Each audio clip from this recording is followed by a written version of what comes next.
मेरा विजन कश्मीर के लिए यह है कि मेरे सपनों का कश्मीर बने, जहाँ शांति हो, सुख हो, सब मिल के रहें, जहाँ लोगों की बात सुनी जाए। तो उसी के लिए हम पॉलिटिकल स्ट्रगल कर रहे हैं। इनको 5.5 साल मिले, मुझे 12 दिन मिले। तो लोगों ने जो भी फैसला दिया होगा उसको स्वीकार करना होगा सबको। इसको हमें बीजेपी और कांग्रेस की लड़ाई में या बीजेपी एनसीए उस एंगल से नहीं देखना चाहिए। इसमें मैं हैरान हूँ। एक तरफ मोदी जी कहते हैं एक विधान, एक प्रधान, एक निशान। अब हमने सारा हटा के पूरा JNK को इंटीग्रेट किया। लेकिन मुझे बताओ किस स्टेट में 5 MLA नॉमिनेटेड हैं? सर, इंजीनियर से छोटा आदमी है, मेरी कोई औकात नहीं है, मैं एक छोटा सा आदमी हूँ। अगर मैं अगर मैं अगर मैं उनके बराबर होता तो किसी में हिम्मत नहीं होती मुझे 5.5 साल तिहाड़ में डालने की। मेरा विजन कश्मीर के लिए है कि मेरे सपनों का कश्मीर बने, जहाँ शांति हो, सुख हो, सब मिल के रहें, जहाँ लोगों की बात सुनी जाए। तो उसी के लिए हम पॉलिटिकल स्ट्रगल कर रहे हैं। तो आज काउंटिंग का दिन है। लेट अस होप काउंटिंग शुरू हो जाएगी, सब कुछ सामने आ जाएगा। आप क्या देख रहे हैं, किस ओर ये चुनाव जाता हुआ दिखाई? मैं कोई नजूमी नहीं हूँ। I did my best. हमने अपनी कैंपेन चलाई 10-12 दिन। इनको 5.5 साल मिले, मुझे 12 दिन मिले। तो लोगों ने जो भी फैसला दिया होगा उसको स्वीकार करना होगा सबको। कुछ एंटिसिपेशन आपकी कि नहीं, मेरी कोई एंटिसिपेशन नहीं है। Sorry, let us wait. जो लोगों ने मैंडेट दिया है उसका रेस्पेक्ट किया जाए। सब आपके सामने होगा, उसके बाद एनालाइज करेंगे। Thank you. Jammu Kashmir national conference के अध्यक्ष फारूक अब्दुल्ला साहब की बातचीत हो रही थी ANI से। उन्होंने ये बताया कि हमारे दरवाजे खुले हैं PDP के लिए, अगर PDP सहयोग करना चाहेगी। हालांकि अब मेरी फॉर्मल टॉक नहीं हुई है, लेकिन अगर महबूबा जी ने हमारे लिए अगर इतने अच्छे शब्द इस्तेमाल किए हैं तो हम उनका स्वागत करते हैं। हम मिलकर कश्मीर की बेहतरी के लिए काम कर सकते हैं। सर, वो उनके घर का मामला है। वो एक दिन गुपकार अलायंस बनाते हैं, दूसरे दिन तोड़ते हैं। एक दिन DDC इलेक्शन इकट्ठे लड़ते हैं, फिर पार्लियामेंट का इलेक्शन अलग अलग लड़ते हैं।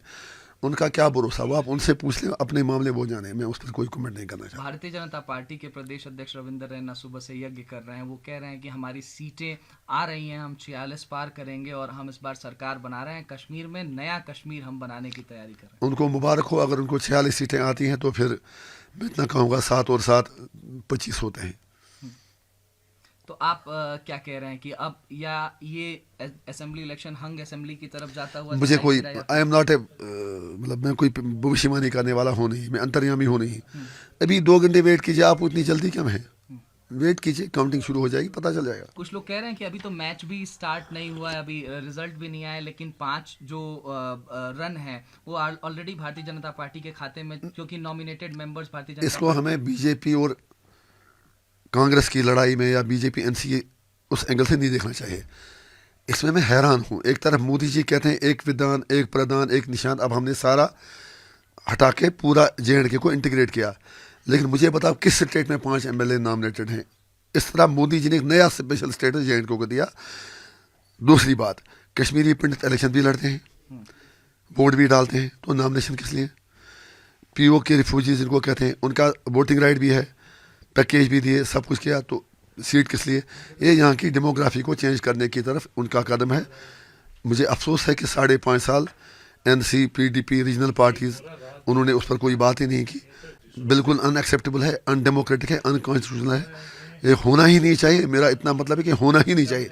फिर अपर हाउस का, फिर लोअर हाउस का मतलब ही क्या है?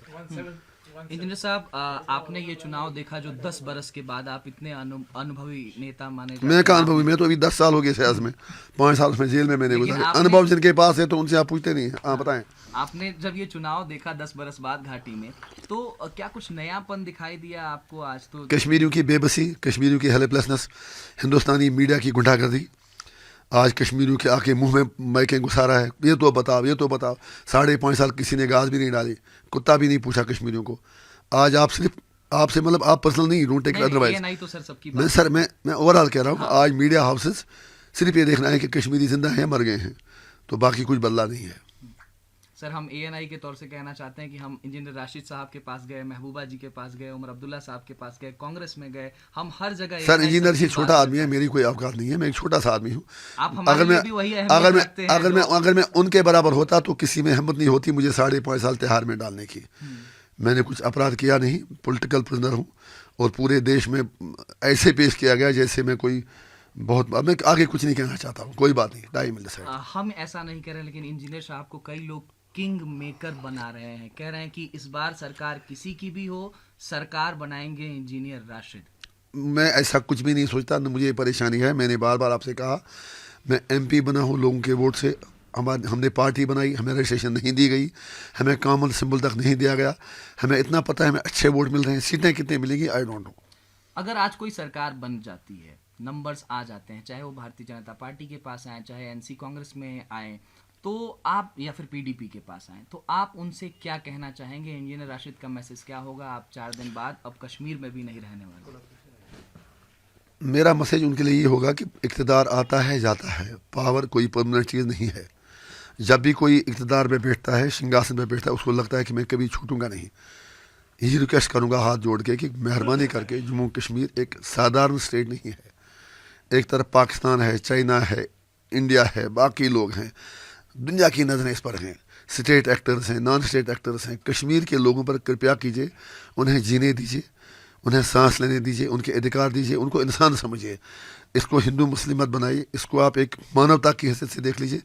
और कश्मीर का जो मुद्दा है, जैसे इंडिया क्लेम करता है POK पर, पाकिस्तान क्लेम करता है इस इंडिया पर, जो भी करना है, अगर जयशंकर जी इस्लामाबाद गए हैं तो सिर्फ दौरे के लिए न जाएं, दुनिया को धोखा न दें। मैं शंघाई कॉन्फ्रेंस के लिए गया, पर्दे के पीछे जो हो रहा है कुछ अच्छा करें, जैसे यहाँ शांति का वातावरण हो और उन मुद्दों पर इलेक्शन लड़ा जाए जहाँ डेवलपमेंट की बात हो, एजुकेशन की बात हो, बाकी चीज़ों की बात हो।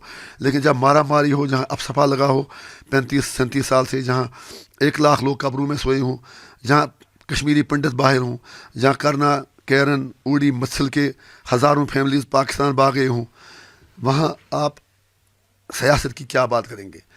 इसलिए मेरी सबसे गुजारिश होगी, जो भी सरकार बनाए, let them become bridges between people of Jammu and Kashmir and New Delhi, so that our sufferings come to an end and people live with honor, dignity and self-respect. Thank you. Engineer साहब, हो गया a last question. Every political party has targeted Engineer Rashid. Why is it so? You have risen like a rising star in the politics of the valley, sir. मेरे लिए कोई मतलब मुद्दा ही नहीं है। आप आगे जब भी आप आते हैं तो यही मेरा कमरा है, यहाँ ही मैं सोता हूँ, यहाँ आपसे भी बात करता हूँ, लोगों से भी बात करता हूँ। I try to be one among the masses. अब अगर वो डरते हैं तो मुझे उसमें क्या परेशानी है? अब अगर वो मुझे अब वो सारे टारगेट करते हैं, आई हैव नो इश्यूज। मेरी उनसे यही गुजारिश है कि डरो मत, मैं आपका कुछ नहीं बिगाड़ने वाला हूँ। अगर वो मेरी तरह की राजनीति करेंगे, कोई नहीं, 1-2 साल उनको मोदी से जेल में रखेगा, लेकिन 370 भी वापस आएगा, 35 से भी वापस आएगा।